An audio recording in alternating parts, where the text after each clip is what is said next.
በስመ አብ ወወልድ ወመንፈስ ቅዱስ አሐዱ አምላክ አሜን። ብፁዕ አባታችን ብፁዕ አቡነ ፋኑኤል በኢትዮጵያ ኦርቶዶክስ ተዋሕዶ ቤተክርስቲያን በዋሽንግተን ዲሲና አካባቢው ሀገረ ስብከት ሊቀ ጳጳስ፣ እጅግ በጣም የተከበሩ መልአከ ምሕረት ቆሞስ አባ እስጢፋኖስ፣ የዚህ ታላቅ ደብር ዋና አስተዳዳሪ ክቡር መልአከ ሰላም፣ የደብሩ ምክትል አስተዳዳሪ እንዲሁም ክቡር ጸሐፊ፣ ሊቃውንት በየማዕረጋችሁ፣ የተወደዳችሁ ምዕመናን ወንዶችም ሴቶችም በክርስቶስ ሰላም እንደምን አደራችሁ? እንዴት ከረማችሁ? እንደምን ሰነበታችሁ? የጊዜያት ባለቤት እግዚአብሔር አምላካችን ጊዜውን ሰጥቶን በዚህ ስለሰበሰበን ክብርና ምስጋና ለስሙ ይሁን። በጣም ጥቂት ደቂቃ ነው የምጠቀመው። መዝሙረኛው ዳዊት ሁሌ የምትሰሙትን በዘጠናኛ መዝሙሩ ላይ እስመ ለመላእክቲሁ የእዝዞሙ በእንቲአከ ከመ ይቀቡከ በኩሉ ፍናዊከ፣ መላእክቱን በመንገድ ሁሉ ይጠብቁ ዘንድ ስላንተ ያዛቸዋል ይላል። ክብር ምስጋና ለስሙ ይሁን። ዛሬ የምናከብረው በዓል በእግዚአብሔር ሰዎች መንገድ ላይ ቅዱሳን መላእክት ይልቁንም ገናናና ሊቀ መላእክት የሚሆን ቅዱስ ሚካኤል፣ የስሙ ትርጓሜ እግዚአብሔር ድንቅ ነው፣ ማንም ለእግዚአብሔር እግዚአብሔር ኃያል ነው የሚለው ቅዱስ ሚካኤል ተገኝቶ በኑሯቸው በሕይወታቸው በጉዟቸው ውስጥ ሁሉ ጠላት ያስቀመጠውን እንቅፋት፣ ጠላት ያስቀመጠውን መሰናክል፣ ጠላት ያዘጋጀውን የሞትና የጥፋት አዋጅ የገለበጠበት ቀን ነው። እልል ብላችሁ እግዚአብሔርን አመስግኑ። ቅዱሳን መላእክት በኢትዮጵያ ኦርቶዶክስ ተዋሕዶ ቤተክርስቲያን ትምህርት በሦስቱ ከተሞች በኢዮር፣ በራማ፣ በኤረር ይኖራል። በመጀመሪያው ከተማ ኪሩቤል፣ ሱራፌል፣ ኃይላት ሲኖሩ በሁለተኛው ከተማ በራማ ደግሞ 40 መናብርት ስልጣናት ይኖራል። ጊዜ እንዳይገድበን ሐዋርያው እንዳለው እነዚህ ሁሉ መላእክት በሰማይ ሀገር ውስጥ የየራሳቸው ተልእኮና ድርሻ መለኮታዊ ክዋኔ ያላቸው ቅዱሳን መላእክት ናቸው። በሦስተኛው ሰማይ ደግሞ መኳንንት፣ ሊቃናትና መላእክት ይገኛል። በሦስተኛው ሰማይ ያሉት መላእክት ለሰው ልጅ በጣም ቅርብ የሆኑ ጸሎትን የሚያሳርፉ የሚራብ የሚያገለግል ቅድም መዝሙረኛው ዳዊት እንደተናገረው በመንገዳችን ላይ ጠላት የሚያስቀምጠውን እንቅፋት ሁሉ የሚያነሱ መሰናክሉንም የሚበጣጥሱ መላእክት ናቸው። ክብር ምስጋና ለእግዚአብሔር ይሁን። አሁን የዚህ ጉባኤ የመንፈሳዊ ዓይኖቻችን መጨለምና አለመታየት እንጂ ካህኑ ጽናውን ይዞ ሲወዘውዝ የዕጣኑ ጢስ ወደ ሥላሴ መንበር እንዲወጣ የሚያሳርገው መልአክ በዚህ መቅደስ ውስጥ አለ። ክብር ምስጋና ለእግዚአብሔር ይሁን። የካህናቱ ዝማሬ በመንፈስ ቅዱስ ቅኝት ውስጥ ሆነው ምድራውያን መላእክት ሆነው ሲያሸበሽቡ የእግዚአብሔር መልአክ ጸሎታቸውን ልመናቸውን ወደ እግዚአብሔር መንበር ለማሳረግ በዚህ ማኅሌት ውስጥ አለ። ክብር ምስጋና ለስሙ ይሁን።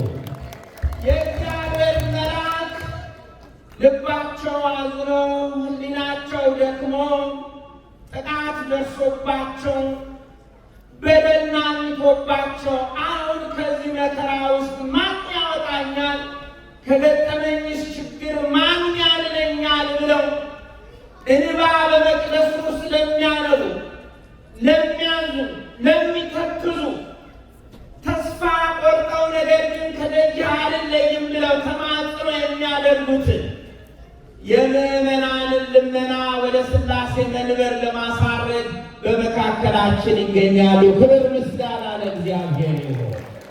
ተወዳጆች ሆይ እነዚህ መዝሙረኛው ዳዊት በመንገድ ሁሉ ይጠብቁ ዘንድ መላእክቱን ስላንተ ይታዘዛሉ ይላካሉ ብሎ የተናገረላቸው ቅዱሳን መላእክት በኦርቶዶክሳዊት ተዋሕዶ ቤተ ክርስቲያን አስተምሮ መጽሐፍ ቅዱስን መሠረት አድርጉ የታወቀ የተለካ የተነገረ የተረገጠ ተግባራት አሏቸው። የመጀመሪያ ስራቸው ምስጋና ነው። ለዚህ ነው ካህናቱም ምድራውያን መላእክት ብለን የምንናገረው እንጠራቸው። በሰማይ ያሉ መላእክት የዘውትር ስራቸው፣ የዘውትር ትጥቃቸው፣ የዘውትር እንቅስቃሴያቸው እግዚአብሔርን ማመስገን ነው። እስቲ ተመስገን በሉ ሁላቸው። ጭብጨባ አላልኩም፣ ተመስገን በሉ። የደከመውም የበረታ፣ የተደሰተም ያዘን፣ ያገኘም ያጣ፣ ከፍ ያለም ዝቅ ያለ፣ በኑሮ የተጎዳም በረከት ደግሞ ቤቱን ያለቀለቀለት ሁላችንም ይህንን የምስጋና ድምፅ ከመላእክቱ ጋር እናሰማ። ተመስገን በለዋል። ዲያብሎስ የሚጠላው ድምፅ ቢኖር ይሄንን ነው። እዚህ ከመምጣታችን በፊት ብዙ ተስፋ አስቆራጭ ክስተቶች፣ ብዙ ተስፋ አስቆራጭ ነገሮች፣ ከፊት ደስ የማይሉ ቀኖች፣ የምንሰማቸው በደሎች፣ ግፎች፣ የደም መፍሰስ፣ የሰው እልቂት፣ የአብያተ ክርስቲያናት መቃጠል፣ እነዚህ ሁሉ ሰላም ሊነሱን እንደ ዕንባቆም እስከ መቼ ሊያሰኙን ይችላሉ? በዚህ ውስጥ የሚገባው ጠላት ደግሞ አፎንያን ይሄ ኑሮ አያስፈልግሽም እንዳላት፣ ይሄ ኑሮ አያስፈልጋችሁም ቤታችሁ ቁጭ በሉ ብሎ ሊያቆየን ብዙ ፈተና፣ ብዙ ወጥመድ፣ ብዙ መጠራጠርን አምጥቷል። ያን ጥሰን ስንመጣ ግን መላእክት ከእኛ ጋር ሆነው ጸሎታችንን ያሳርጋሉ። ተመስገን በሉ። አሁን ክብር ምስጋና ለስሙ ይሁን። የመላእክቱ ሥራ ምስጋና ነው። ሁሌ በመጽሐፍ እንደምትሰሙት በኢሳይያስ 6 ቁጥር 2 ላይ ሱራፌልም ከእርሱ በላይ ቆሞ ነበር፣ ለእያንዳንዱም 6 ክንፍ ነበረው። በሁለት ክንፍ ፊቱን ይሸፍኑ ነበር፣ በሁለትም ክንፍ እግራቸውን ይሸፍኑ ነበር፣ በሁለትም ክንፍ ይበሩ ነበር። አንዱም ለአንዱ ቅዱስ ቅዱስ ቅዱስ የሰራዊት ጌታ እግዚአብሔር ምድር ሁሉ ከክብር ተሞልታለች እያሉ ያመሰግኑ ነበር። ኧረ እልል ብላችሁ እግዚአብሔርን አመስግኑ። ይሄ መላእክት ተግባራቸው። ሁለተኛ ስራቸው ግን በእምነት ውስጥ ለድነት ይላካል።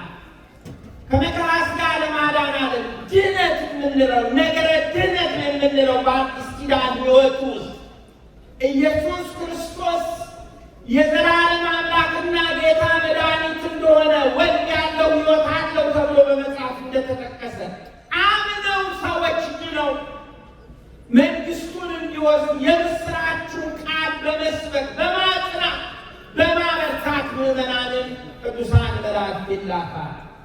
የመጽሐፍ ቅዱስን እውነት ስትመረምሩ ልደቱን ያበሰሩ መላእክት ናቸው። ምስጋና ለእግዚአብሔር ይሁን። በልደቱ ዕለት የዘመሩ መላእክት ናቸው። ሲሰደድ ያረጋጉ የጠበቁ መላእክት ናቸው። የዲያብሎስ ፈተና በበረታ ጊዜ የመላእክት አጋዥነት ከእኛ እንደማይለይ ስንቱ ቃል ሲያሳየን በቀራንዮ በጾሙ ወቅት በገዳመ ቆሮንቶስ የታዩት መላእክት ናቸው። በሞቱም ጊዜ ቅድም ሊቃውንቱ ሚካኤልም ገብርኤልም እንደተደነቁ ዝም እንዳሉ እንዳረመሙ እንደዘመሩልን ሁሉ በሞቱ ጊዜም ጋዳ ብለው አድንቀው ፍቅሩን የገለጡ መላእክት ናቸው። ደግሞ ሲነሳ በዚህ የለም ተነስቷል ብለው አዋጁን የነገሩን ለቅዱስ ሚካኤል ናቸው። ክብር ምስጋና ለእግዚአብሔር ይሁን። ስለዚህ ምን ይላል ሐዋርያው ቅዱስ ጳውሎስ?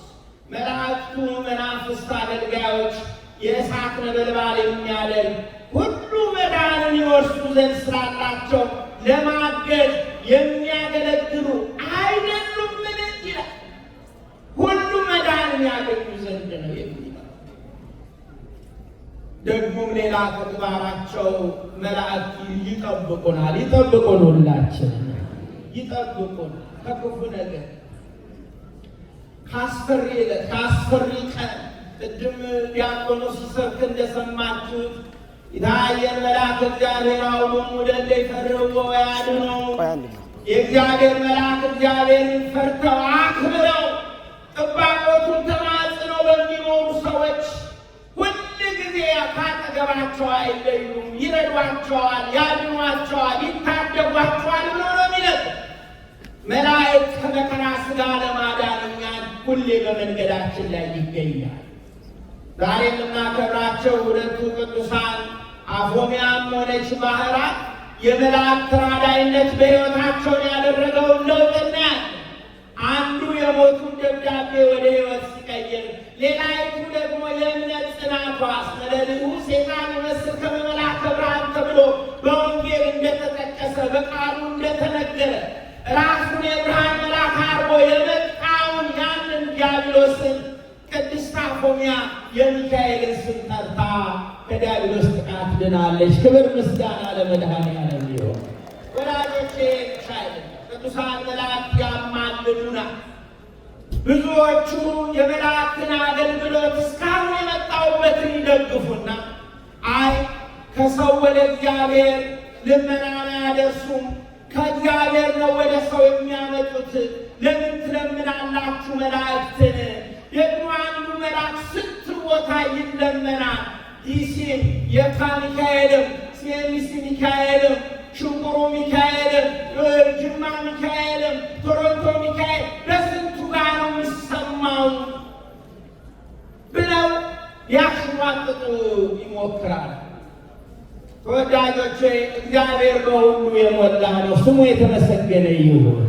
መላእክቱ ደግሞ በሁሉ መገኘት እንዲችሉ ጸጋውን ሰጥቷቸዋል። እስቲ ከኔ ጋር በሉ፣ በሁሉ መገኘት በለዋል። በሁሉ ምን ማለት? አንድ ሰው የቴሌቪዥን ቻናሉን እዚህ ሀገር ሆኖ ሲከፍት ያደምጠዋል፣ ኳሱን ያያል። ኢትዮጵያም ሆኖ ሲከፍት ያን ኳስ ያያል። ሌላም ሀገር ሲሆን ያን ቻናል ሲከፍት ያያል። የመላእክትን ምልጃ ለማግኘት ተራዳኢነታቸውን ለማግኘት የሚለምን በእምነት የጸና ሁሉ እዚህም ኖረ እዚያም ኖረ ቅዱሳን መላእክት በሁሉ እንዲገኙ ጸጋውን ስለሰጣቸው እግዚአብሔር ይደርሱልናል፣ ያማልዱናል። ለዚህ ነው ሁል ጊዜ በምናነሳው ጥቅስ በትንቢተ ዘካርያስ ምዕራፍ 1 ቁጥር 12 ላይ እስከ መቼ አትምራቸውም ብሎ እግዚአብሔርን የጠየቀው ያ ቅዱስ መልአክ የእግዚአብሔርን የምህረት ድምፅ ይዞ ደግሞ ተመልሶ መጥቶ ወደ ኢየሩሳሌም በምህረት ተመልሻለሁ፣ ቤቴ ይሰራባታል፣ በኢየሩሳሌም ገመድ ይዘረጋባታል ይላል የሰራዊት ጌታ እግዚአብሔር ብሎ ለተከዘው ላዘነው ተስፋ ለቆረጠው ለእስራኤል እግዚአብሔርን ጠየቀ። የእግዚአብሔርን መልስ ደግሞ ይዞ መጣ። ላዘናችሁ ለተከዛችሁ ቅዱስ ሚካኤል መልሱን ይዞላችሁ ይምጣ። ለታመማችሁ ለተጨነቃችሁ ጉዳይ ሁሉ ለከበዳችሁ ቅዱስ ሚካኤል መልሱን ይዞላችሁ ይምጣ። ነገር ለጠመመባችሁ ድቡልቡል ድንጋይ እንደሆነባችሁ የኔ ነገር አሎሎ ነው፣ አፍ የለው፣ ቂጥ የለው፣ መክፈቻ የለው፣ መዝጊያ የለው፣ ምን አደርገዋለሁ ለምትሉ ሁሉ ቅዱስ ሚካኤል ይድረስላችሁ። ተወዳጆች ሆይ ይሄ መልአክ አሁን ከጠቀስነው የመላእክት ግብር የበለጠ በሊቅነት የሚሰራ በአለቅነት የሚያገለግል መልአክ ነው። ጊዜያችንን ለመጠቅለል እንዲመች በመጽሐፍ ቅዱስ ውስጥ ቅዱስ ሚካኤልን ያህል ስሙ የተጠራ የገነነ የከበረ መልአክ የለም። እንደውም የቤተ ክርስቲያን አባቶች ምንድን ነው የሚሉት? ታላቁ አለቃ ኢያሱ እንደተናገረ ቅዱስ አትናቴዎስ እንዲህ ይላል፣ የዲያብሎስን መዋረድ ወደ ጥልቁ መጣል ያወጀው ሚካኤል ስለሆነ በእውነትም ታላቁ አለቃ ነው ይላል። ምልጃው ይጠብቀን ሁላችን። ወዳጆቼ ቅዱስ ሚካኤል በመጽሐፍ ቅዱስ ውስጥ ዘንዶውን ወደ ጥልቁ የጣለ መልአክ ነው። ሁሌ ትሰሙታላችሁ። በሰማይ ሰልፍ ሆነ፣ ሚካኤልና መላእክቱ ተዋጉ፣ ዘንዶውም አልቻላቸውም። ቅዱስ ሚካኤል ወደ ጥልቁ ሰይጣንን እንደከተተው ባለ ራእይ ዮሐንስ በምዕራፍ 12 ቁጥር 7 ላይ የቀድሞውም እባብ ተጣለ፣ ወደ ምድርም ተጣለ፣ አገልጋዮቹ ሰራዊቱም በሚካኤል ሴፍ ተመተው ወደ ጥልቁ ወረዱ ይላል። ክብር ምስጋና ለእግዚአብሔር ይሁን። ለዚህ ነው ብዙ ጊዜ አጋንንት አልወጣ ብለው ያስጨነቁ ድርሳነ ሚካኤል ሲደገም እሪ ብለው ይጮኻሉ፣ መግዳሞቻቸውን ያጣሉ። ምክንያቱም ዘንዶውን በሳት ሰንሰለት አስሮ ወደ ጥልቁ የጣለው ሚካኤል ነው። ሚካኤል ነው በሉ እስቲ ሁላቸው። ማን ነው? ድገሙት እስቲ። ማን ነው? ሚካኤል ነው። ዛሬ ብዙ ዘንዶ አፉን ከፍቶብናል። ብዙ ዘንዶ ሊውጠን በሃይማኖታችን ምክንያት እያገሳ ነው። አላወቅንበትም። ህብረቱ የለንም፣ እምነቱ የለንም፣ መደማመጡ የለንም።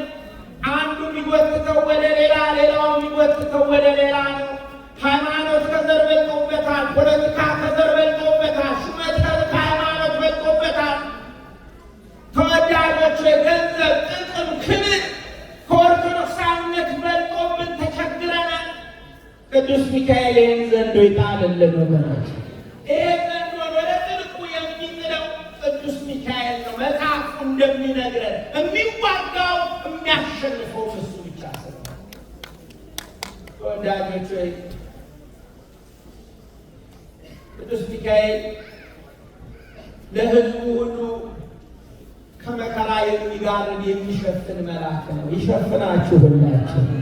ስንት መከራ ተቆጥሮ ማያልቅ፣ ስንት ችግር ተዘርዝሮ ማያልቅ፣ ስንት በሽታ ተነግሮ ማያልቅ በሕይወታችን ውስጥ አለ። እዚህ ላችኋል የእግዚአብሔር ሕዝብ ከባርነት ሲወጣ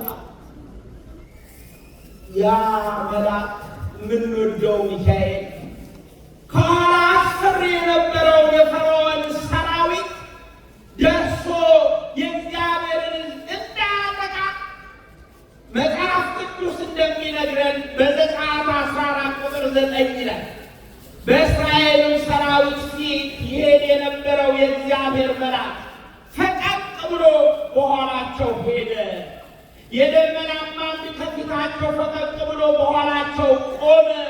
በግብፃውያን ሰፈር ጨለማ፣ በእግዚአብሔር ሕዝብ መንደር ደግሞ ብርሃን ሆነ አለ ሚካኤል ሲገባ። ክብር ምስጋና ለእግዚአብሔር ይሁን።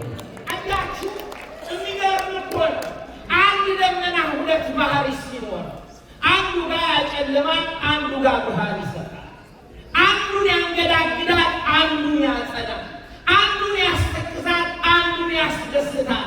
ሚካኤል በኑሯችሁ ውስጥ ይግባላችሁ። ሚካኤል በኑሯችሁ ውስጥ ሲገባ በጠላታችሁ መንደር ሽብር፣ በእናንተ ቤት ደስታ ይሆናል። አሜን አትሉም ወገኖች? ሚካኤል በመሃላችሁ ሲወጣ የሚያደናቅፋችሁ ይወገዳል። እንድትደናቀፉ የሚያደርገው ደግሞ እሱ ይወድቃል። ምስጋና ለስሙ ይሁን። ሚካኤል ከእናንተ ጋር ሲሆን የሚፎክረው የሚሸልለው ያስኳቸው፣ ጨበጥኳቸው፣ ዋጣቸው ብሎ የሚያነሳ ሰራዊት ሁሉ አቅማቶ ይሰጥማል። የእግዚአብሔር ሕዝብ ግን በድል የዝማሬ ከበሮን እየመታ እልል እያለ ይሄዳል። ክብር ምስጋና ለስሙ ይሁን። ለእናንተም እንደዚሁ ይሆንላችሁ። እኔ በጣም ለዚህ ቃል እንዴት አድርጌ እንደምደሰት ብነግራችሁ፣ የእግዚአብሔር መልአክ ሚካኤል መሀል ሲገባ በጠላት ከተማ ጨለማ፣ በእግዚአብሔር ሕዝብ ደግሞ ከተማ ብርሃን ሆነ ይላል። ብርሃን ይሆንላችሁ። የጨለመ ጉዳያችሁ በመልአኩ እጅ ብርሃን፣ የጨነገፈ ኑሯችሁ በመልአኩ እጅ ለምን የምታለቅሱበት ጉዳይ በመልአኩ እጅ ወደ ደስታ ይቀየር። እንዴት አይነት ደግ መልአክ ነው! ይድረስልን ለሁላችን። እንዴት የሚወደድ መልአክ ነው! ተወዳጆች ሆይ ይሄ የእግዚአብሔር መልአክ ቅድም አባታችን በኢያሱ መጽሐፍ ላይ እንደተናገሩት የሰራዊት አለቃ ተብሎ የሚጠራ መልአክ ነው። መንፈሳዊ ውጊያ ውስጥ ነን ያለ ነው። የምንዋጋው ከረቂቃን መናፍስት ጋር ነው። ከስርማሹ፣ ከቅጠል በጣሹ፣ ከከተተኛው፣ ከቃልቻው፣ ከቦረንጫው፣ ከአስማተኛው፣ ከመናፍቁ፣ ከካሃዲው፣ ከአክራሪው እስላም፣ ከዘረኛው ከብዙ ጋር ነው ውጊያችን። ይሄን መንፈሳዊ ውጊያ በድል ለመወጣት የእግዚአብሔር ዕቃ ጦር መታጠቅና የሰራዊት አለቃ ሚካኤልን መያዝ ይገባናል። እውነት ነው ሐሰት ነው? ይህ በአባቶቻችን ዘመን ተከናውኗል። የእግዚአብሔር ሕዝብ በጠላት አሰራር ከፍ ያለ ጥቃት ደርሶበት ተጠልቆ በነበረ ጊዜ ሚካኤል ታያቸው። ይታየን ለሁላችን። የአንድ ተአምር ሰሞኑን አንብቤያለሁ። ካህኑ በሰርክ ጸሎት ላይ እያለ በጽና ውስጥ ዕጣን ጨምሮ መቅደሱን ሊያጥን ሲል አንድ ሴት ከልጇ ጋር ስትገባ ሰው የለም። ከጥቂት ደቂቃዎች በኋላ ትልቅ ጩኸት ይሰማል። ጽናውን አስቀምጦ ሰው መርዳት ይቀድማልና ሮጦ ሲሄድ ያቺ ሴት ወድቃ ጮኻ ወድቃለች። ጸበል ይዞ ሄደና በመስቀል እየዳበሰ ላይዋ ላይ ያፈሰባል። አባቴ አለችው። ምን አለችው? አልታመምኩም። የእግዚአብሔር ድንቅና ስራው ትድግናውና ማዳኑ ገርሞኝ በኃይል ደስታ ውስጥ ሆኜ ነው እንዲሆንኩኝ አለች። ምን ሆነሽ ነው? ይሄ የምታየው ልጄ የሚያምር ወጣት ከጊዜ በኋላ መናገር አልችል ብሎ ዲዳ ሆኖ ነበረ። መስማት የማይሰማ ሁሌ መጣና በዚህ በሚካኤል ቤተ ክርስቲያን አንተ የመላእክት አለቃ፣ አንተ ታላቁ አለቃ፣ እንዲህ ስሆን በአደባባይ ስወጣ የሕዝብ መጠቋቋሚያ ስሆን ዝም ትለኛለህ ብዬ ጨቀጭቀዋለሁ አለች። አደባባይ ከመውጣት ይሰውረን ሁላችን። አደባባይ የሚያወጡ ጉዳይ ስራ በዚህ ጊዜ ልጄ ወደ ቅዱስ ሚካኤል ስዕል አስጠግቼ እጁን ይዞ ደባብሶ እጁን ይዞ አካሉን ሲደባብስ ስዕሉን ተቀብቶ ስዕሉን ነፍቶ ሲደባብስ ማሚ ሚካኤል ነው እያለ መጮህ ጀመረ አለ። ክብር ምስጋና ለእግዚአብሔር። ለሁላችን ይደረግልን፣ ለሁላችን ይሰጥ። ይሄ የዘመናዊ ዓለም ተአምር እኛ በድርሳን ሚካኤል አፎምያን እንዳዳናት እንሰማለን። እኛ በድርሳን ሚካኤል ባህራንን የዕዳውን ደብዳቤ ሞቱን ደብዳቤ እንደቀየረ እናምናለን፣ እንሰማለን፣ እናለምጣለን። አልተነገረም እንጂ ስንት ሚካኤል እዚህ ውስጥ የረዳቸው ሰዎች አሉ። ስንት ቅዱስ ሚካኤል ያሻገራቸው ሰዎች አሉ። አንመሰክርም እንጂ ጸበሉን ጠጥተው ከካንሰር የዳኑ፣ ጸበሉን ጠጥተው ማህፀናቸው ተከፍተው ልጅ የወለዱ፣ ጸበሉን ጠጥተው ከአጋንንት እስራት ነፃ የወጡ፣ ድርሳኑን ተሻሽተው በክፉ ሕመም፣ በክፉ ጭንቀት፣ በክፉ መከራ ውስጥ ያሉ ነፃ የወጡ አሉ። እልል ብላችሁ እግዚአብሔርን አመስግኑ። ጠላቱ ይጠብቀን ሁላችንም። ቅዱስ ሚካኤል የሰራዊት አለቃ ውጊያው በበረታብን በዚህ ዘመን ኦርቶዶክሳውያን እባክህ ሚካኤል ከእኛ ጋር ሁን እንበለው ኢያሱ እንዳለ። እንዲህም ሆነ። ኢያሱ በኢያሪኮ አጠገብ ሳለ ዓይኑን አንስቶ ተመለከተ። እነሆ የተመዘዘ ሰይፍ በእጁ የያዘ ሰው በፊቱ ቆሞ ነበር።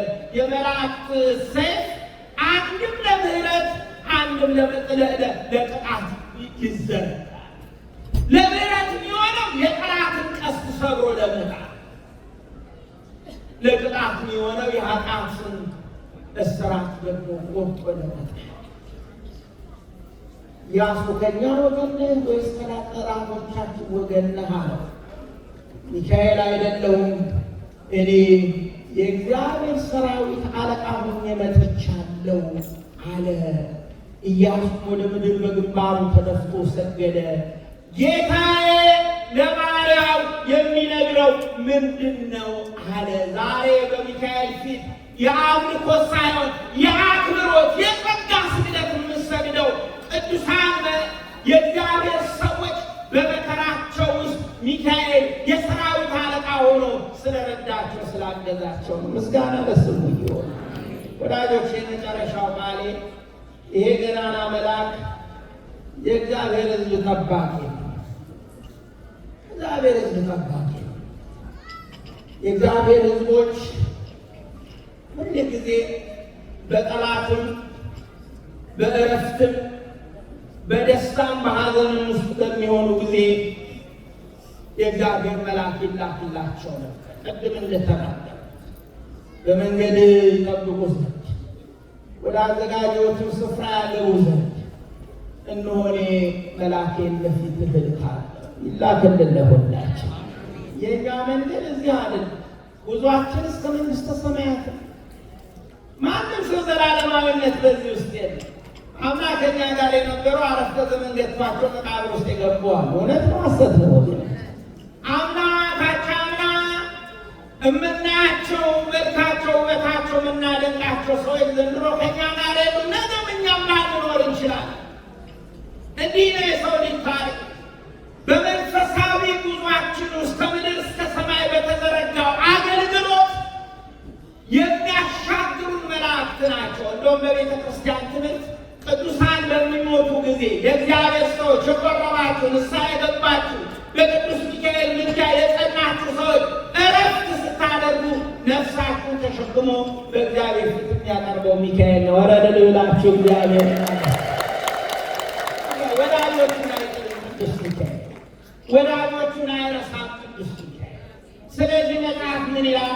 በፊቱ ተጠንቀቁ፣ ቃሉንም አድምጡ፣ ስሜን በርሱ ለእግዚአብሔር ያለ ማን ነው የሚለው ነው። ስሜን በርሱ ስለሆነ ኃጢአት ብትሠሩ ይቅር አይልምና አታስመርሩት ብሎ መልአኬ በፊቴ ይላልና ወደ አሞራውያንም ወደ ቄናውያንም ወደ ፌርዛውያንም ወደ ከነዓንም ወደ ኤዋውያንም ወደ ኢያቡሳውያንም ያገባል ያጠፋቸውማል ይላል። አሁን የተዘረዘሩት ከተሞች፣ ሰዎች፣ ነገዶች የእግዚአብሔርን ሐሳብ የማያውቁ አሕዛብ ናቸው። በጣዖት የሚያመልኩ ናቸው። ታዲያኛ ዛሬ ሐዘን በበዛብን ሰዓት፣ መከራው በበረታብን ሰዓት ቅዱስ ሚካኤል እንዲታደገን ለምን አንማጸን? ሌላውን ገታ አድርገን ሌላውን መከፋፈሉን ትተን የሰራዊት አለቃ እባክህን አድርገን ለምን አንለው? በመንገዳችን ሁሉ እንዲጠብቀን ፈቃዱ ይሆንልን። አሜን።